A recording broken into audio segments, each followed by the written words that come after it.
네, 반갑습니다. 잘 지내시죠? 예. 대만에 처음 왔는데 제가 더 빨리 와야 되는데 굉장히 늦게 온 것 같습니다. 대만 와서 느낀 것이 대만과 한국은 형제의 나라다 그렇게 생각했습니다. 왜 형제의 나라일까? 성이 같습니다. 대자입니다. 대시라서 성이 같아서 형제의 나라다 생각했는데 대만 사람인지 한국 사람인지 구분을 잘 못하겠고요. 저는 또 대전에서 왔습니다. 대북이라고 하는 이 도시하고도 형제의 도시라고 생각되는데 친가가 같겠죠. 대시니까. 예, 그만큼 우리가 또 한문을 또 이 발음을 가깝게 사용하고 있고 또 좋은 이런 관계를 맺고 있어 좋습니다. 또 우리 타이페이 한국교회가 이곳에서 복음을 전하고 또 이곳에 사시는 분들 또 많은 여행객들에게 귀한 하나님의 복음을 전해서 너무나도 기쁘고 또 좋습니다. 여러분들의 귀하신 사역이 주님께서 큰 복을 내리셔서 하나님께 귀한 영광 돌리시기를 주님의 이름으로 축원합니다. 우리 권상동 목사님이 이곳에 와서 목회하신다고 그렇게 해서 떠났는데 상당히 섭섭했습니다. 왜냐하면 조금 더 가까이 있으면 좋을 텐데 생각을 했어요. 그런데 해외로 나간다고 그러는데 멀리 안 가서 다행이다 생각했습니다. 대만이라서. 한남대학교 또 우리 한남대학교 대학교에 우리 타이페이 한국교회가 서로 협력하여서 하나님의 귀한 하나님의 나라를 넓혀가는 귀한 사역에 협력하기를 주님의 이름으로 간절히 기원합니다. 어떤 사람이 최후 심판을 받기 위해서 천국문 앞에 섰습니다. 천국문에 가보니까 베드로가 거기에 있었는데 자신의 과거를 쭉 생각해 보니까 도저히 천국문을 통과할 그런 가능성이 없었습니다. 그때 베드로가 그렇게 말했습니다. 네가 천국에 가든지 지옥에 가든지 네가 선택을 해라. 그러니까 이 사람이 뜻밖의 제안에 대단히 기분이 좋았습니다. 베드로는 이 사람을 데리고 방을 2개를 보여줬는데 첫 번째 방에 들어가니까 아주 화려한 방에서 잘 차려입은 사람들이 먹고 떠들고 이렇게 마시면서 잔치를 벌이고 있어요. 두 번째 방에 들어가 보니까 별로 화려하지도 않고 사람들도 별로 없습니다. 적막합니다. 이때 그 사람은 저는 첫 번째 방으로 가겠습니다. 그렇게 말했습니다. 그러니까 베드로가 천사에게 말합니다. 이 사람 첫 번째 방으로 데려다 주세요. 이 사람을 따라서 천사를 따라서 갔는데 거기에 가니까 사람들이 다 슬피 울고 애통하고 통곡하고 괴로워하는 거예요.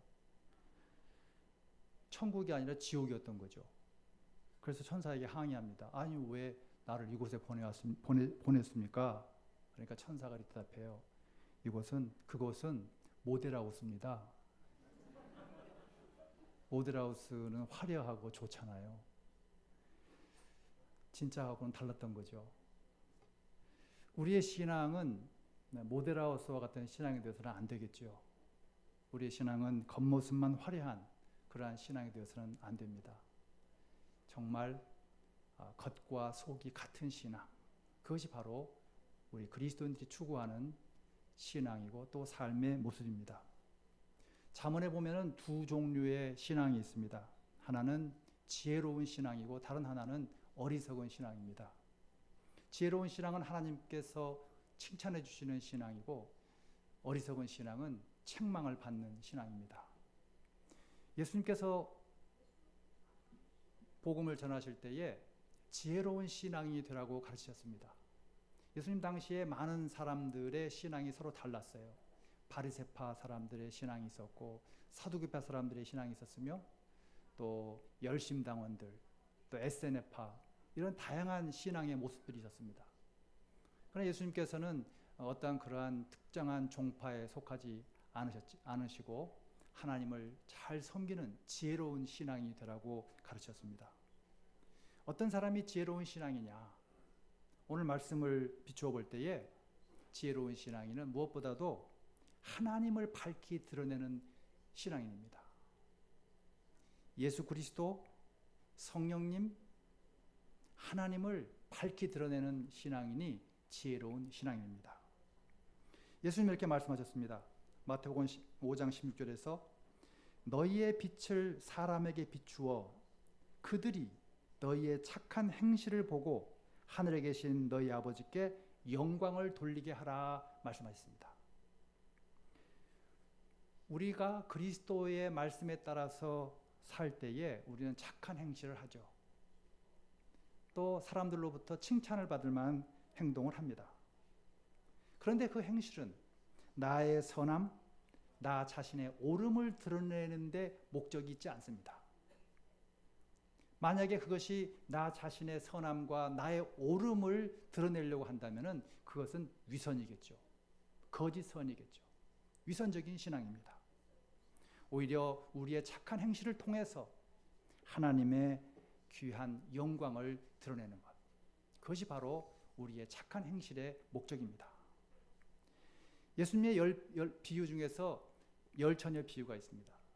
다 아시는 대로 10명의 처녀들이 신랑을 기다리는데 5명의 처녀들은 신랑이 왔을 때 불을 켜지만은 5명의 처녀들은 신랑이 왔을 때 불을 켜지 못합니다. 이때 예수님께서는 등불을 켠 그 처녀들을 가리켜서 지혜롭다 말씀하셨습니다. 그리고 등불을 밝히지 못한 그 처녀들을 가리켜서 어리석다 말씀했어요. 10명 모두 등불이 있었지만은 5명은 기름이 있어서 불을 밝힐 수가 있었고 나머지 5명은 불을 밝힐 수가 없었습니다. 등불이 있다고 해서 모두 다 등불을 밝힐 수 없었던 거죠. 기름이 있어야지 그 등불을 밝힐 수가 있었습니다. 여기서 우리가 한 가지 생각해야 될 것은 등불을 밝히는 것이 중요한 것이 아니라 그 등불을 밝힌 처녀들이 누구를 밝히 드러내려고 했느냐 하는 것입니다. 그들은 자기의 얼굴 모습을 드러내려고 등불을 켜지 않았습니다. 신랑을 밝히 드러내려고 등불을 켰습니다. 그것이 바로 신앙인의 궁극적인 목표입니다. 여기에서 등불을 밝히려고 하는 건 신랑인데 그 신랑은 곧 예수 그리스도를 의미합니다. 하나님께서 보내신 자를 의미합니다.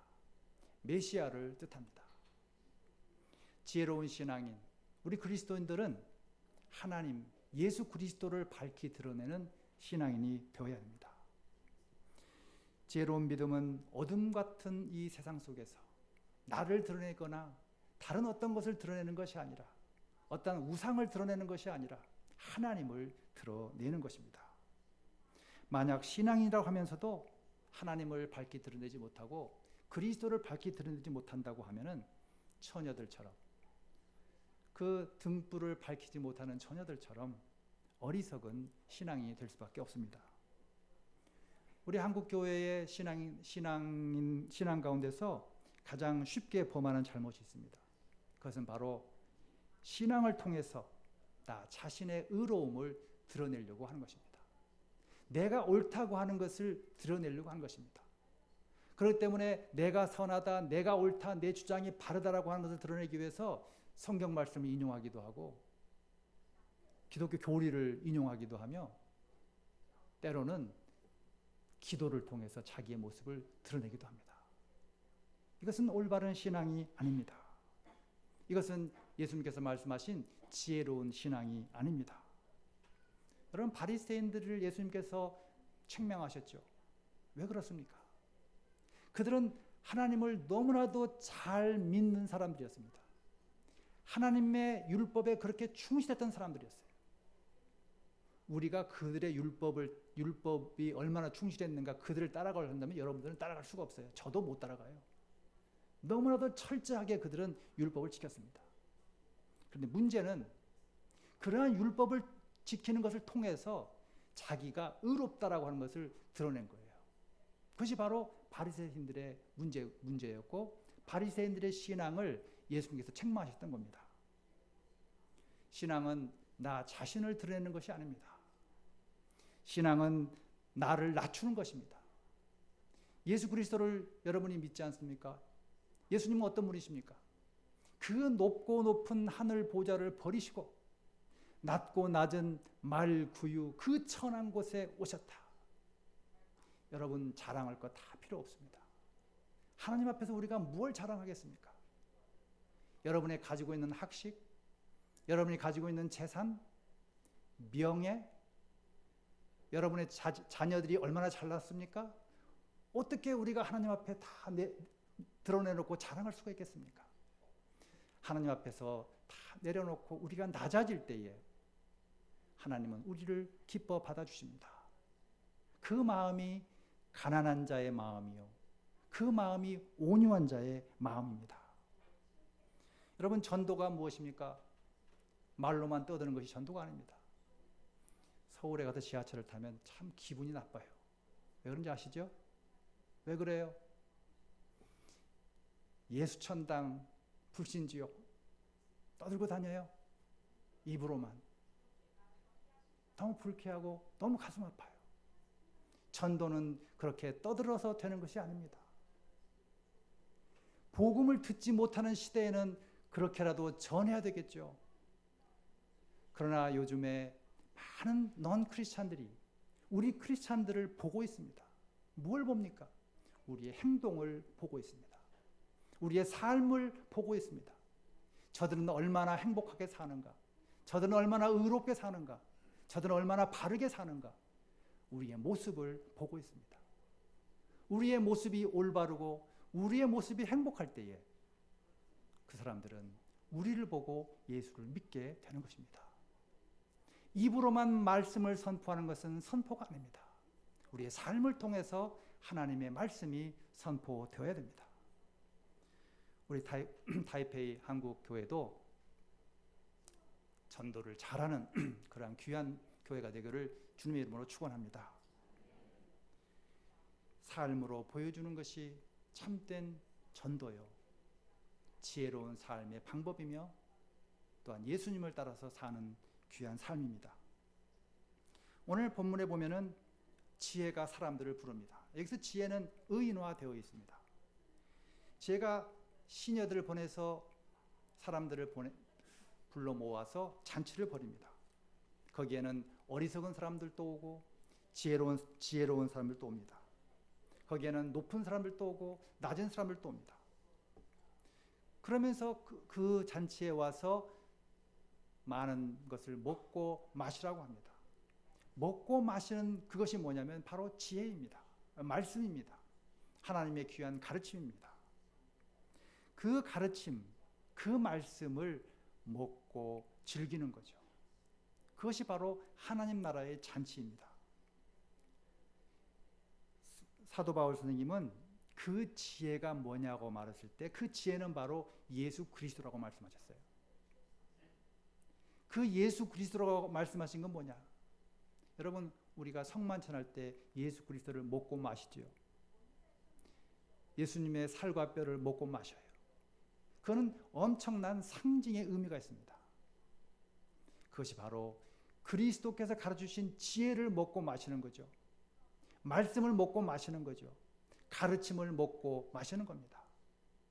단순하게 빵 한 조각, 그저 포도주 한 잔, 그걸로 먹고 마시는, 그걸로 끝나는 것이 아니라 먹고 마시는 그러한 상징적인 행동을 통해서 지혜의 말씀, 하나님의 가르침을 먹고 마시는 것입니다. 여러분 먹는 대로 나오죠? 그러죠? 매운 거, 아주 자극적인 거 다음날 아침에 배가 아프잖아요. 순한 거 먹으면 좀 낫잖아요. 우리의 삶도 마찬가지입니다. 우리가 하나님의 말씀을, 거룩한 말씀을 바르고 제대로 먹을 때에 좋은 삶이 배설이 됩니다. 좋은 삶이 나옵니다. 날마다 욕으로도 욕 먹고, 날마다 나쁜 것 먹고, 날마다 안 좋은 말씀 듣고, 배설이 아주 나쁜 배설만 되는 거죠. 안 좋은 삶만 배설이 되는 겁니다. 그렇기 때문에 우리는 예수님께서 우리에게 가르쳐주신 지혜의 말씀을 잘 먹고 잘 소화시켜서 우리의 삶이 하나님의 영광을 드러내는 삶이 되어야 됩니다. 두 번째로 지혜로운 신앙인은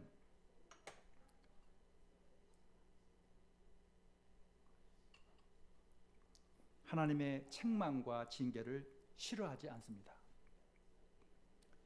지혜로운 믿음은 하나님의 책망을 기꺼이 받아들이는 신앙입니다.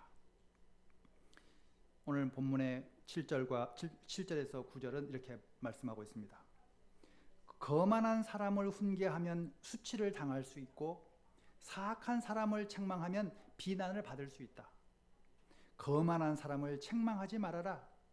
그가 너를 미워할까 두렵다. 지혜로운 사람을 꾸짖어라. 그가 너를 사랑할 것이다.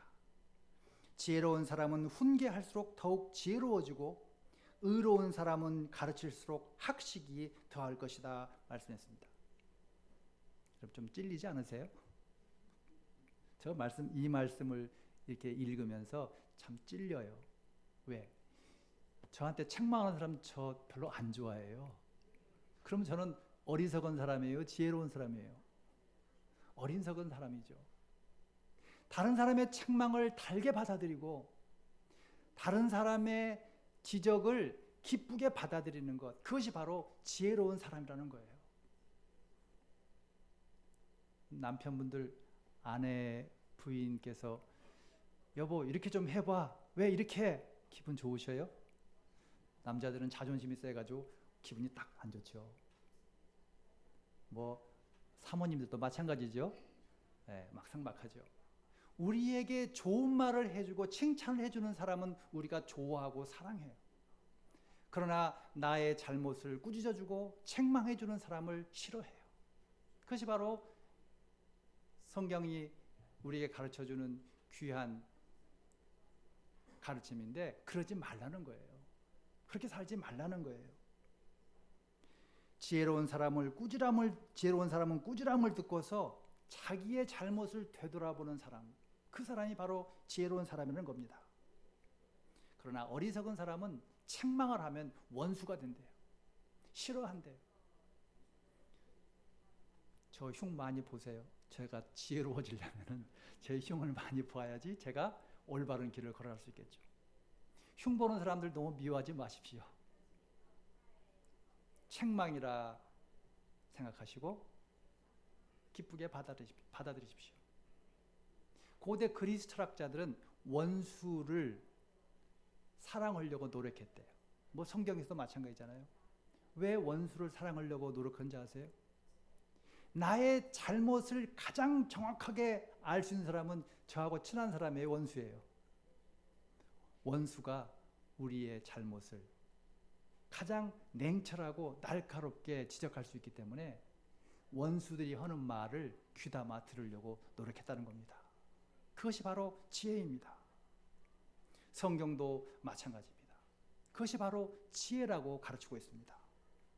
그렇기 때문에 우리는 책망을 통해서 누가 어리석고 누가 거만하고 누가 지혜로운지를 알 수 있습니다. 지혜로운 사람에게 잘못이 있으면 지적해줘라. 그러나 지혜롭지 않다고 생각되거든 그 사람에게 절대로 잘못을 책망하거나 지적하지 말아라 그렇습니다. 우리 교회 나 잘못 책망 하나도 안 받아서 그런 사람들은 조금 반성하십시오. 요즘 우리 한국교회 목회자들의 설교를 들어보면은 죄를 회개하라. 우리의 모습을 되돌아보자. 이런 책망의 설교가 별로 없습니다. 왜 그렇습니까? 교인들의 삶이 깨끗하기 때문에 그렇습니까? 교인들의 삶이 바르기 때문에 그렇습니까? 믿음이 올바르기 때문에 그렇습니까? 그렇지 않습니다. 책망의 말, 하나님께서 주시는 책망의 말을 싫어하기 때문에 그렇습니다. 그렇기 때문에 목회자들이 본문을 고를 때 고민을 합니다. 이 본문을 골라서 설교를 하면은 책망과 꾸중이 될 텐데 그 설교를 할 경우에 저 장로님은 어떻게 생각할까? 저 권사님은 어떻게 생각할까? 저 집사님은 어떻게 생각할까? 걸리는 거예요. 그렇기 때문에 함부로 그러한 책망의 설교를 할 수 없다는 겁니다. 그 대신에 복을 받으세요. 칭찬하는 그런 축복의 설교를 많이 합니다. 그 결과 우리 한국교회의 신앙은 기복신앙이 되어버렸습니다. 그저 복만 비는 신앙이 되어버렸습니다. 여러분, 복 비는 건 나쁘지 않아요. 하나님 저에게 복 주세요 기도하는 건 나쁘지 않아요. 그런데 그걸로 끝나버리면 나빠요. 그걸로 끝나버리면 복을 받은 사람들이 말씀에 따라서 사는 윤리가 없을 때 그것은 기복신앙으로 끝납니다. 그 기복신앙은 우리의 삶과 우리의 사회를 황폐하게 만듭니다. 그러한 신앙은 단순히 우리의 욕심을 키울 뿐 하나님의 나라를 확장하는 데는 아무런 소용이 없습니다. 때로 우리는 하나님의 말씀을 들을 때에 고통을 당하고 괴로움을 당할 수가 있습니다. 하나님의 책망은 때로 나에게 고통스러울 수가 있습니다.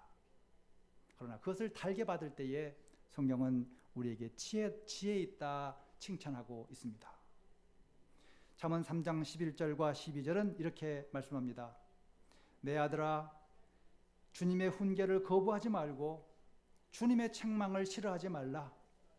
주님은 당신이 사랑하시는 사람을 꾸짖으시니 마치 귀여워하는 아들을 꾸짖는 아버지와 같으시다 말씀합니다. 하나님은 때로 우리에게 고통을 주시죠.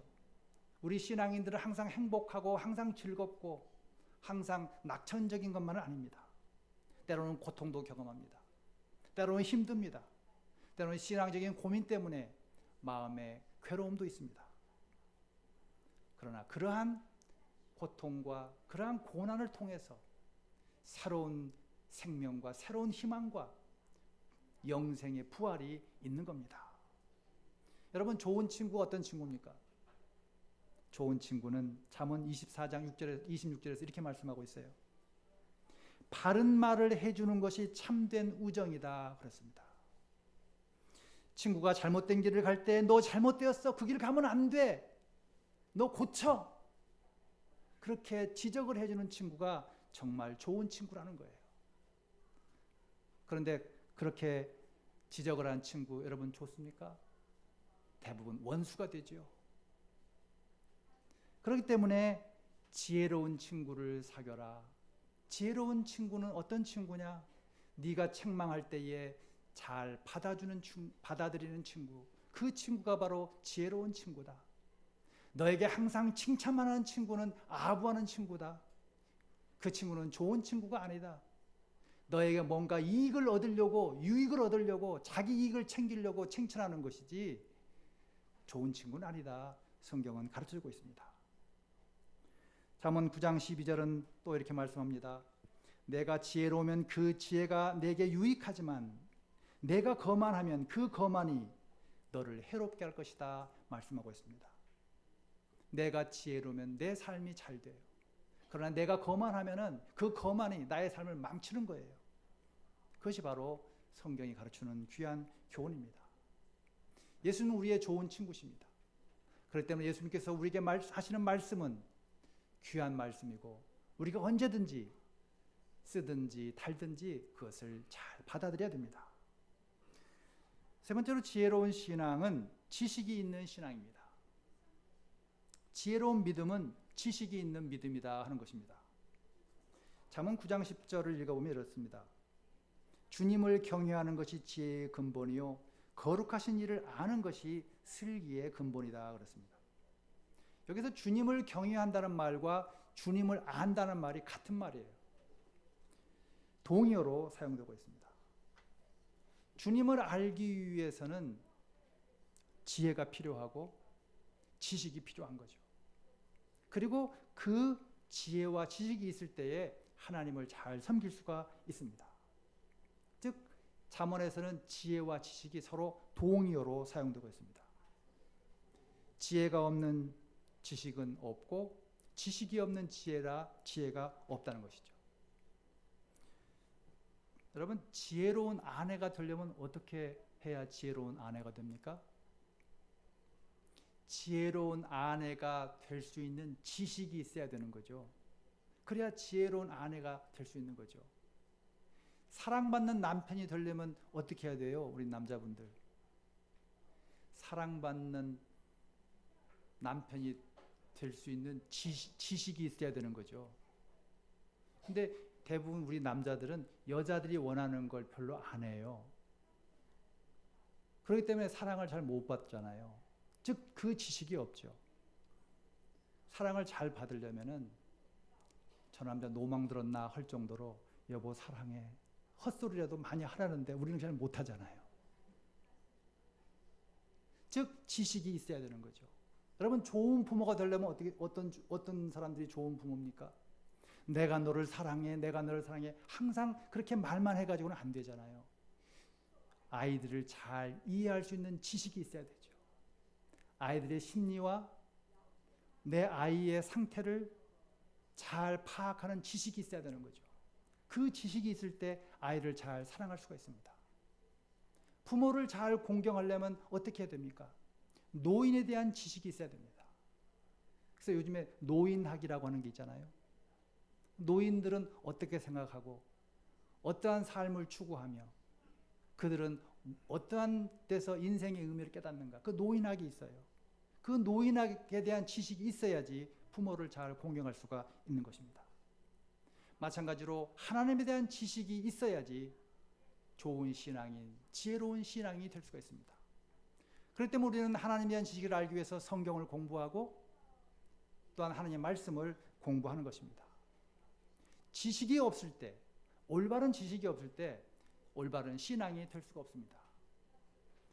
사도 바울 선생님은 지식이 없는 믿음이 어떤 것인지를 말씀하고 있습니다. 로마서 10장 2절과 3절에서 지식이 없는 믿음을 이렇게 표현하셨어요. 율법주의자들은 하나님을 섬기는 데는 열성이 있습니다. 그러나 그 열성은 올바른 지식에서 생겨난 것이 아닙니다. 율법주의자들은 하나님의 의를 알지 못하고 지식이 없다는 거죠. 하나님의 의에 대한 지식이 없다는 거예요. 자기 자신들의 의를 세우려고 힘을 씀으로써 하나님의 의에는 복종하지 않게 되었습니다. 말씀하고 있습니다. 성경에 대한 지식이 아무리 많다 하더라도 올바른 성경에 대한 지식이 없다면 율법주의자밖에 될 수가 없어요.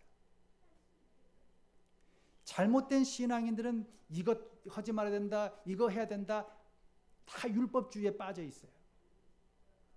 그러다 보니까 결국에는 하나님이 원하시는 참된 신앙인이 될 수 없다는 거죠.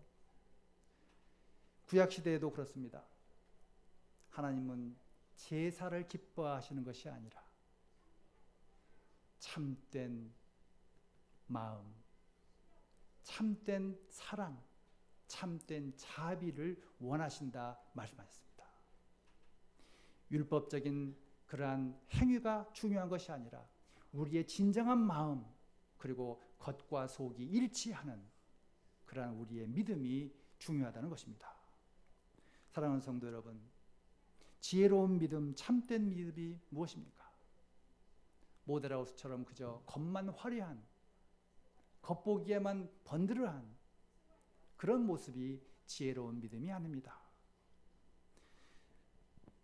귀한 믿음, 그리스도께서 우리에게 원하시는 믿음은 때로 조용히 기도하면서 하나님의 음성을 들을 줄도 알아야 하고 때로는 고통 가운데서 인내하면서 참아야 하기도 하며 때로는 혼자 외롭게 자기의 죄를 애통하는 그러한 참회의 시간을 가질 줄 알아야 됩니다. 참된 믿음은 나를 비추려고 노력하는 것이 아니라 나를 죽이고 그리스도를 높이고 하나님을 높이려고 하는 그러한 믿음이 참된 믿음입니다. 지혜로운 믿음은 하나님의 책망을 달게 받고 바른 길을 걸으려고 하는 믿음입니다. 지혜로운 믿음은 하나님을 아는 지식을 풍성하게 가짐으로 그것을 우리의 삶에 적용하려고 하는 믿음입니다. 여러분의 믿음이 지혜로운 믿음이 되시고 여러분의 삶이 지혜로운 삶이 되기를 주님의 이름으로 축원합니다.